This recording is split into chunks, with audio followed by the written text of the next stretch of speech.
Hello and welcome to another episode of Health for Life. My name is Dianabedoya, and today I'm going to give you 5 tips for controlling your hunger. If you are trying to eat a little bit less or just watch what you eat in general, I think it's very important to make sure that you're not hungry all the time, because I find whenever I go hungry all the time I get kind of crazy and it makes me obsess about food, and then I end up eating more, and it's just a whole bad can of worms. So controlling hunger is a very important part of eating well as well. So tip number 1 is eat breakfast. People that do not eat breakfast tend to actually eat more throughout the day. And what often happens is you'll wake up in the morning, not eat anything, and then by 2 p.m. you are starving and you will gorge on, whatever you see and anything you see. And like I said, people tend to eat more.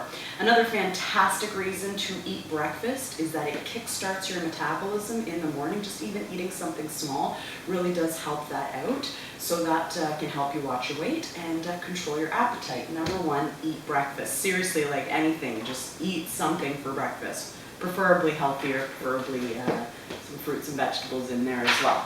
So that's tip number 1. Tip number 2 is sleep well. Okay, we're learning more and more these days how important sleep is for weight management, and there's a number of studies that have come out that show that people that don't sleep regularly have too short sleep duration or poor quality sleep tend to have higher weights. And one of the reasons we think that is because it sometimes leads to increased appetite throughout the day, because it just throws off your hormonal balance a little bit. So get a good night's sleep. It will help you control your appetite a little bit, hopefully, and will help you watch your weight as well. Okay, so eat breakfast, sleep well. Number 3 is, I forget what's under here, never go hungry. A very poor eating behavior, one kind of very poor eating behavior is the kind of person that, just like the kind of person that doesn't eat breakfast, but they'll go a long period of time without eating anything, and then they're starving and they gorge on whatever food is available, and often a lot of food as well. So I found that when I was really trying to change my behavior, I was really worried about going hungry. I was like, I don't want to deprive myself, I don't want to feel hungry all the time, and I learned that there's ways to not feel hungry all the time, and which I'll get to in a second, and that really helped me make sure that I wasn't overeating by just making sure that I was never starving. You probably notice this as well. When you're starving, right, and you go to wherever to eat dinner, you tend to eat more because you're so hungry that you overdo it, and you do eat quite a bit. So never go hungry. Next one is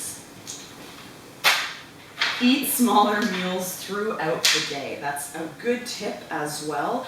Some people wait and just have one big meal, but that's not good for a number of reasons. Number 1, one of the main reasons is it spikes your blood sugar and promotes insulin resistance, which promotes type 2 diabetes. Not a good scene at all. And again, it goes back to that idea of going hungry and maybe potentially eating more as well. So if you break up your meals throughout the day and eat smaller meals, you'll feel full more often than not, and it might help you control your appetite a little bit more, control your hunger levels a little bit more, and your appetite a little bit more. So eating smaller meals throughout the day really does help quite a few people. I really don't suggest eating one massive meal like a lot of us do in North America. We eat a large dinner, and then we go to sleep, and we sometimes overdo it at dinner as well. So if you can balance that out throughout the day, it can potentially help you out. And the last one, and I'm sure I'm missing some, and there's others that are important as well, but eat filling foods. When you do eat something, make sure that it is not kind of empty calories that don't promote that feeling of fullness. So you want to look for foods that do promote fullness, like fiber, protein, complex carbohydrates, and voluminous foods. So like soups add a lot of bulk, or are very bulky and take up a lot of volume in the stomach. So people, when they eat soups, it expands your stomach a little bit more, and that's one of the messages that gets sent to your brain that tells you that you are full.